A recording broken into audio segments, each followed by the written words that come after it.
Hi, this is Randy Stone. I cover the night beat for the Chicago Star. Stories start in many different ways.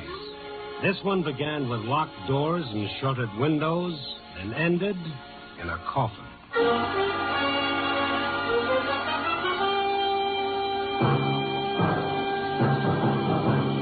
Night Beat, starring Frank Lovejoy as Randy Stone.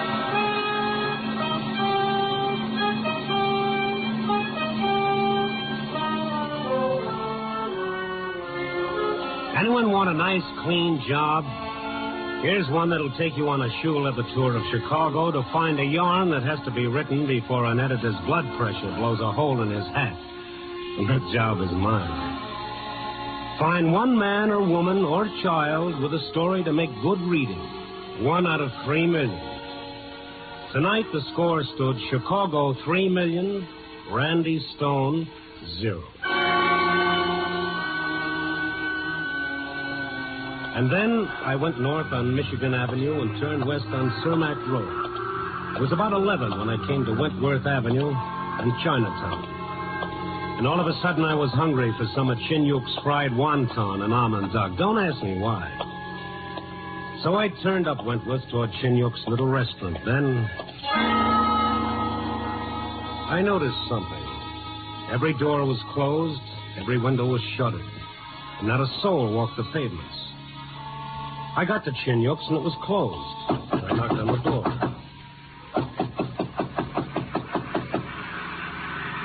I heard the sound of a car pulling up at the curb. I turned. It was a prowl car. One of the cops got out, walked over to me. His partner stayed in the car, and I got a funny feeling that there was a gun pointed at me. Hey, you. Come away from that door. Sure. That's good enough. Now, face the building. Hey, what is this? Face that way. Get your hands away from your sides. Sure. What's the frisk for? Your suit was bulgy. Well, it's a bad fit. You can't get much for $39.50 these days. Now you're clean. Well, I never carry a gun, officer. What's your name? Look, officer, what is all this? I asked you a question. Well, can I get my wallet? Yeah. Be careful. Oh, I certainly will. Here, all you need is in there. Yeah? Randy Stone, huh? Yeah, Chicago Star. What are you doing in Chinatown? Well, I got hungry. Huh? I wanted something to eat, preferably Oriental, so I came here. Okay, Stone, but take this advice. Settle for a sandwich, preferably Occidental. What's going on around here? This place is as dead as a morgue. Yeah, that's exactly it. Now, look, Stone, don't stay here. Get out fast as you can and don't come back. What's the reason for that? We don't know. It's like waiting for a bomb to go off. There's not a soul in sight. Every store, every restaurant, every shop is as tight as a drum. You give $100 to see one Chinese on the street, just one. Why'd you frisk me? You get the word that a lot of hoods are moving in. To Chinatown? Yeah. Why? I told you, we don't know a thing. Now, take my advice, Stone, and move out fast. Because once things break loose here, they really break.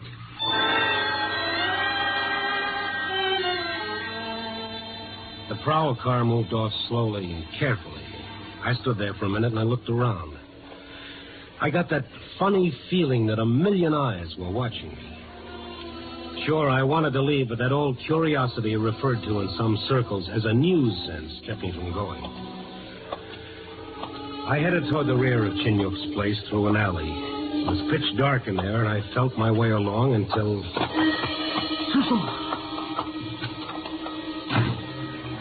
I bumped into someone who'd disappeared. I felt the hair on the back of my neck hunting for a spot under my hat. And then I was in front of Chinyuk's back door, and I wanted inside fast. Chinyuk. Chinyuk, open up. Chinyuk. Who is it? Randy Stone. That you, Eileen? Please go away, Mr. Stone. Let me in, Eileen. I want to see your father. Please go away. Please. Listen, Eileen, I want to see... My father is not here. Well, where is he? Where can I find him? I do not know. Then let me wait for him. I must not. Well... Please go away. Let him in, Eileen. Oh, yes, Father. Thank you. Lock the door, Eileen. I am honored, Mr. Stone. Please to come in. Thank you, Chinyuk. I am sorry. I gave orders to my daughter to admit no one. She was obeying me. Well, obedience is a virtue, Chinyuk. In a world of little virtue, yes. I went to the front door first. The place is locked. You're an observing man, Mr. Stone. Sure. All I had to do was try the door. I figured the rest out all by myself. Just so. Look, we've known each other a long time, Chinyuk. 5 years, perhaps. That's right. I value your friendship. Well, thank you. What's going on, Yuk? The world goes on. There isn't a soul on the street outside, and everything is locked up. Eiling was scared to death to open the door, and I met a policeman outside. Perhaps the officer can enlighten you. No, he didn't know anything. Knowing when to hold one's tongue is another admirable virtue. In other words, you're as scared as Eiling. Man is always afraid. And now leave Chinatown, Randy Stone. And above all, ask no more questions of anyone. Well, I'm not afraid, Chinyuk. I'm not afraid because I know that no Chinese turns to violence. That is true. No Chinese would harm you. But what about your own countrymen, Randy Stone? Well, what about them? I have said enough. Now go, if you wish to live. Go.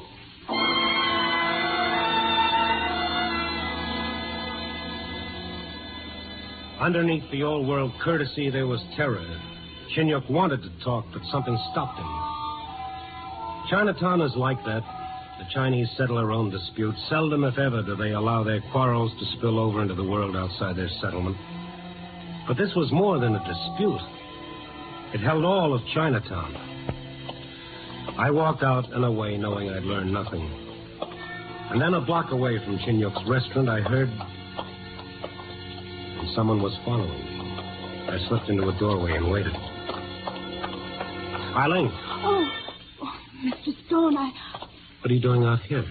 I want to talk. All right. Get in this doorway. Now, what's the matter? I can only take a minute. My father does not know I came out. Well, how did you manage it? Through the restaurant. I see. All right, Eileen, what do you want to talk about? Help us, Mr. Stone.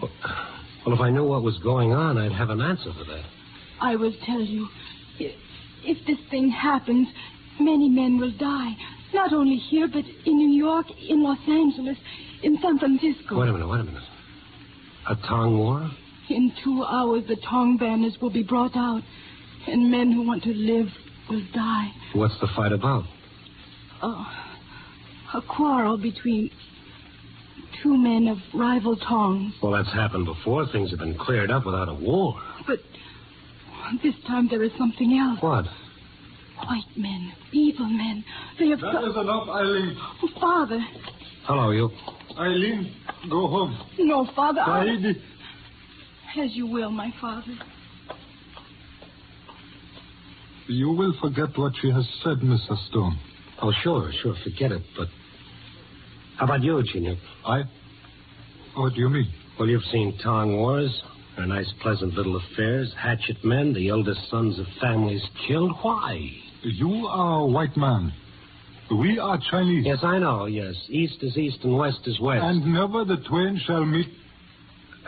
Which is a polite way of telling me to mind my own business. Get out of Chinatown. After one more question. No more. Well, here it is anyway. Do you want a Tong war? Well? Once I had a son to carry on my name. That son is no more, Randy Stone. The hatchet men of the old Tong saw to that. Well, then why don't you... Oh, get out, Randy Stone. Get out, or I shall once again look down upon one whom I love. You, Randy Stone. Chinyuk turned and left. I watched the shadows swallow him. I heard the door to his restaurant close. It was a sound as final as the last name on the phone directory. The silence in the street was eerie. A waiting, watching silence. I walked to the end of the street, and I looked back. A light rain began to fall, and from somewhere in the back of my head, I recalled a poem. This is the time between life and death, the cold, bleak moment of emptiness after life. and before eternity. And then I remembered something else. What the officer had said. What Ai Ling had told me about white men, evil men. Where did they fit in? Why was Chinyuk afraid to talk? Afraid or wouldn't? For the next 15 minutes, I made phone calls, and I got some answers that made more than a little sense. The answers sent me back toward Chinyuk's restaurant. I didn't get there. Hey, you. Huh? You talking to me? Uh-huh. Hold it right there. Randy Stone? Why? No reason, just want to know. Oh. Okay, I'm Stone. Now, who are you? That don't make any difference. Oh, it's nice meeting you so long. Let's get better acquainted, huh? Oh, sure. Tell me about yourself. Nothing to tell. Now, if we're going to talk about you, that's different. It's not polite to walk away.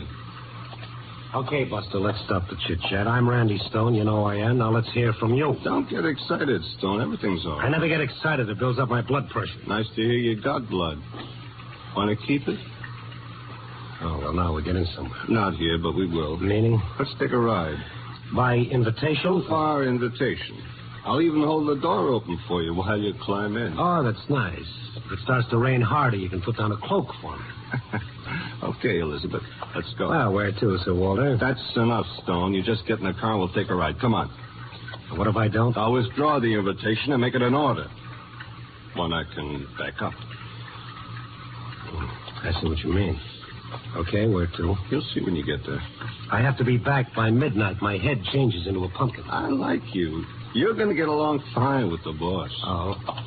Yeah. Here you are. Oh, thank you. Welcome. Before we get going. Yeah. It all depends on you whether you get back by midnight or get back at all.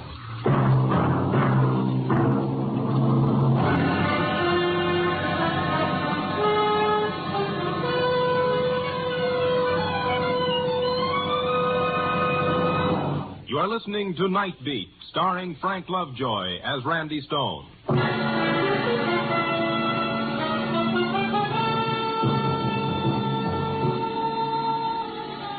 Well, as they say, no two ways about it. My questions had stirred up a little interest outside of Chinatown. I was taken to the north side, to a penthouse, and there I met... Hello. I'm Luke Farwell, Stone. I've heard of you. Good.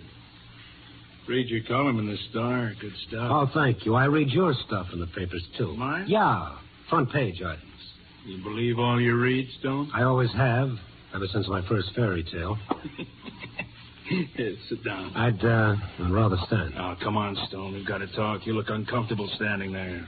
Well, I will admit I've been more comfortable. Certainly. Sit down.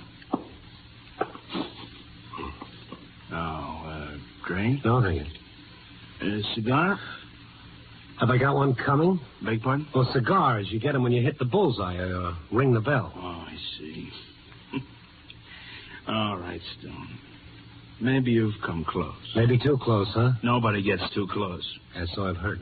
You don't seem surprised you were brought here. Well, I asked questions. News got around to you. I expected this, Farwell. I see. Mm-hmm. How much does the Star pay you? Enough? $5,000 a week? Oh, sure. But they make the check out for a smaller amount on account of taxes. Of course. Well, here's a week's salary, according to me. $5,000. Am I worth that? To forget this story, yes. Do I have a story? You do. You ask questions, put two and two together. Yes, so I did. Want me to tell you what it adds up to? I'm interested. Okay, here it is, Farwell. You got your fingers in a lot of rackets. Now you'd like to move in on the Fantan and the Mahjong games in every Chinatown in the country. And so far they've kept you out, right? Go on. Yes, I will. And now two Chinese of rival Tongs have quarreled, and the Tongs are ready to fight. It's an affair of honor between them, but to you it's a chance. So you've hired out your hoods and killers, your muscle men, and your dirty That's enough. No, not quite. It's an old story, Farwell. Divide and conquer, play one side against the other, then move in and take over, no matter who gets killed. And who cares about a few China? Well, maybe I do. Misplaced altruism. Yeah? Well, it's still almost 2 hours before the deadline, before the killing starts. It's not too late to settle that dispute, to show them what they're doing. Letting you in for a minute so you can stay there for the rest of their lives. Stay out of it, Stone. Maybe not. You think your newspaper connection brings you an immunity another person may not enjoy. I always lived in a dream world. Exactly. Excuse me. You ring for me, Mr. Farwell? Yes, Charlie, I did. Mr. Stone is having a dream. Take him somewhere and wake him up.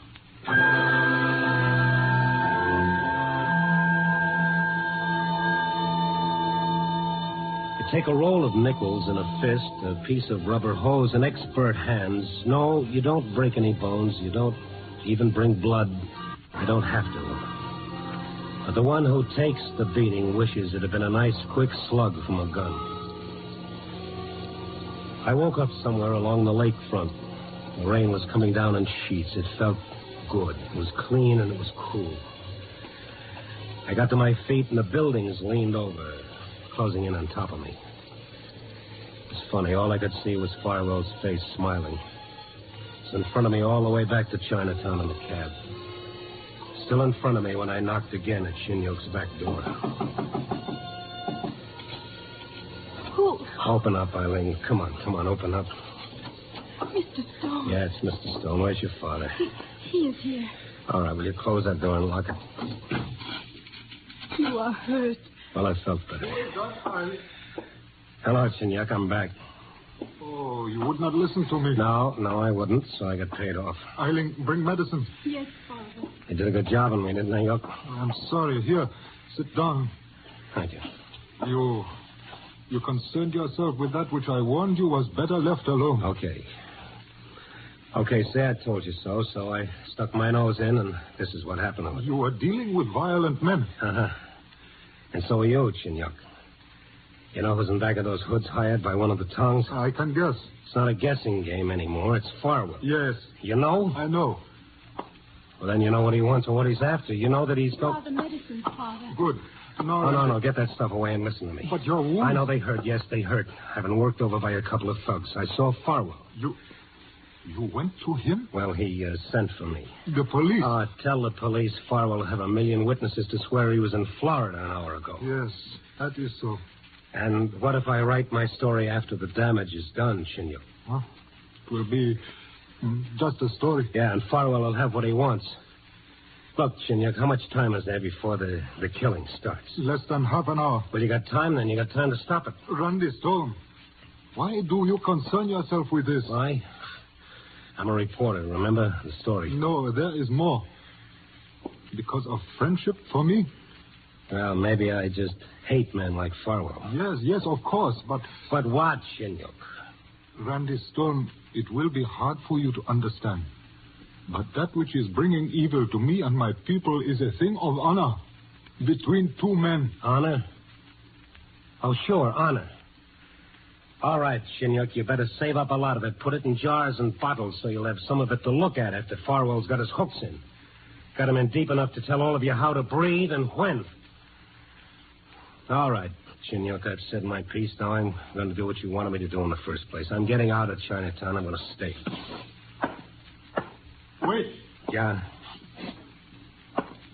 When I was a boy, I was told, and I believed, that we Chinese were inventing paper and a compass when your ancestors were savages. Perhaps that is so. But now I find myself learning something from a white man. That all mankind is one. Oh, the lesson is free, Shinyok. Goodbye. I'm not finished. Eileen. Father? Attend Mr. Stone's wounds, see that he is helped, and then bring him to the place of meeting. Father, you are... Obey me. Yes, Father. What are you talking about, Shinyok? Honor is not held cheaply, nor is a debt incurred to be forgotten.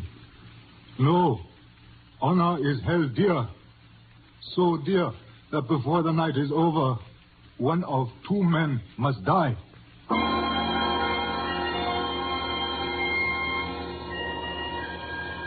Before I knew what had happened, Shinyok was gone. Without speaking, Eileen did as her father asked. I knew better than to try to get her to explain. And then she took me through the dark, twisting back ways. Not once did we have to go into the streets. And I kept thinking of what Chinyuk had said, that one of two men must die. And I had learned a secret that was dangerous. More than once as Eileen guided me, I thought of getting away and out of this, but how? I was lost in the maze of hallways and strange buildings. And then we came to a door, and Eileen knocked.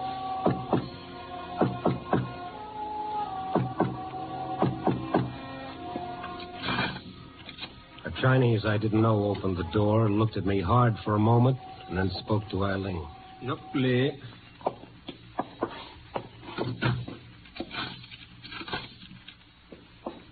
Follow him. What about you? I may not go. Please, follow him. All right.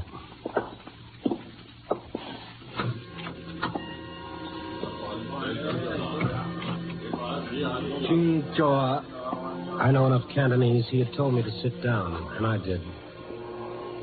I was in a big room filled with Chinese. They saw me. They looked at me in silence. All those eyes studied me curiously, but with a strange, detached curiosity.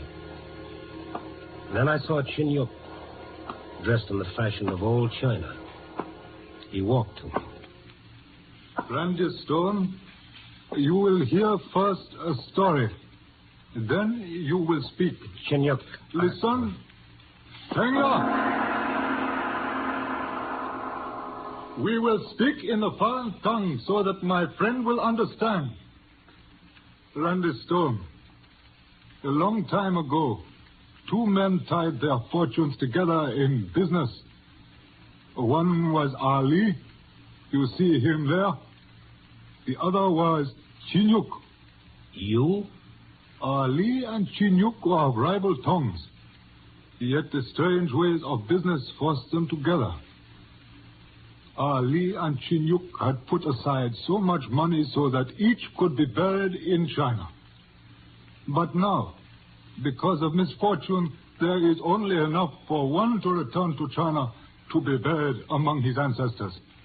Then that's what the quarrel is about? Bitterness came upon these two men. They spoke words of hatred Until they're willing to fight about it and bring on a Tong war? Honor will not be satisfied unless the tongue that wins is that of Ali or Chinyuk. I've told you, Chinyuk, neither Tong will win. The only winner will be Farwell. He'll control you through this. First the Fantan and the Mahjong, and then the restaurants. Everything every Chinese does will be dictated by Farwell. I've seen it happen in other places. Why not here? Yes, but there is a debt we Chinese owe you, Randy Stone. You don't owe me anything. You could have given your life. He wouldn't have killed me. That you did not know. Ali, will you honor us by coming forward?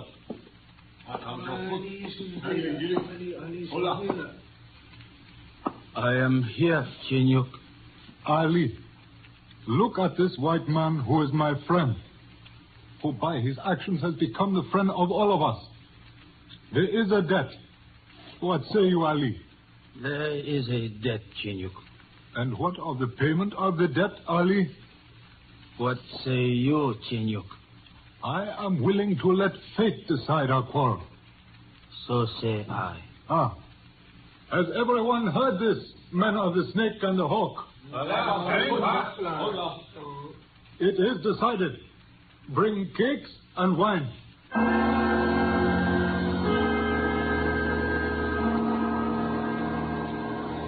It was like a strange dream.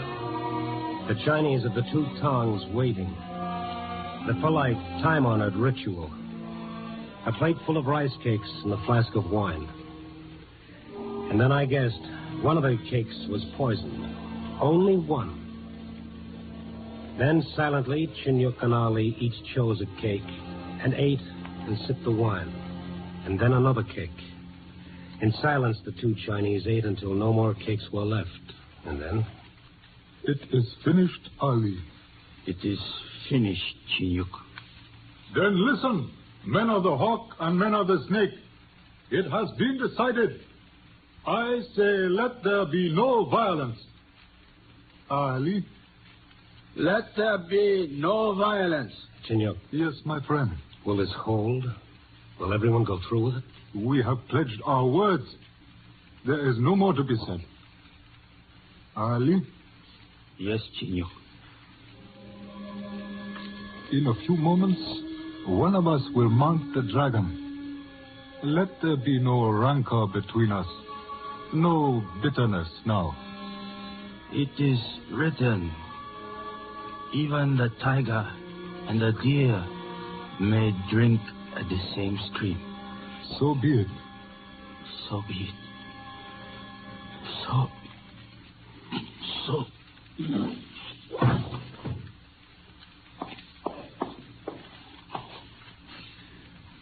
He's dead, Chinyuk. Yes, Ali is dead. Now go, you men of the hawk and the snake. Go and tell those of evil who have come among us that the thing is finished.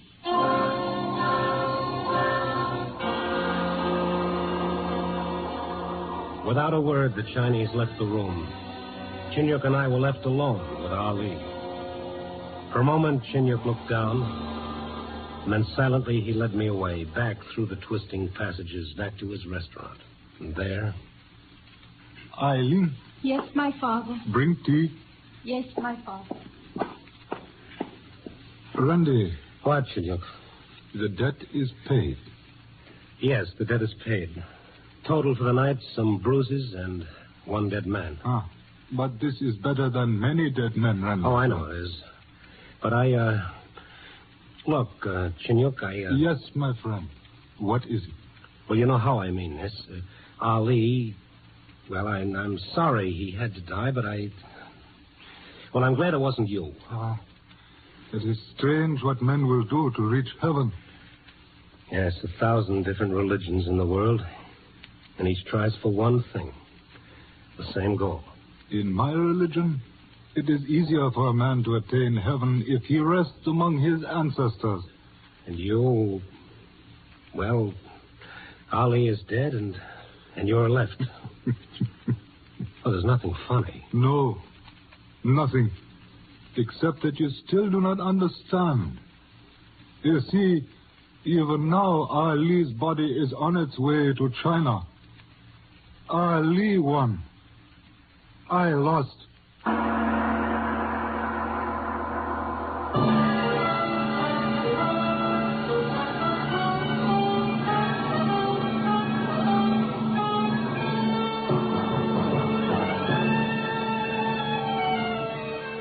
East is east and west is west, and never the twain shall meet. But they met tonight in a strange way. Someone once wrote, the best study of mankind is man himself. But where do you start? How do you tie together all the loose ends that different people have hanging around? I guess you begin as Chinyuk said, by remembering that when you get right down to it, all mankind is one. Copy, boy.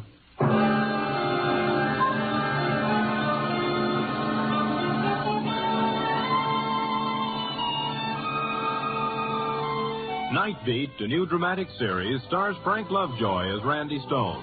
Tonight's script was written by Russell Hughes. Night Beat is edited by Larry Marcus and directed by Warren Lewis. Music is by Frank Worth. The part of Chinyuk was played by Ben Wright. Others in tonight's cast were Jack Crucian, Paul DeBuff, Barbara Jean Wong, and Tom Holland. Frank Lovejoy will next be seen in Milton Sperling's production Rock Bottom, released by Warner Brothers. Listen next week at this same time and every week as Randy Stone searches through the city for the strange stories waiting for him in the darkness. The stories that come out of the shadows to find their way into Night Beat.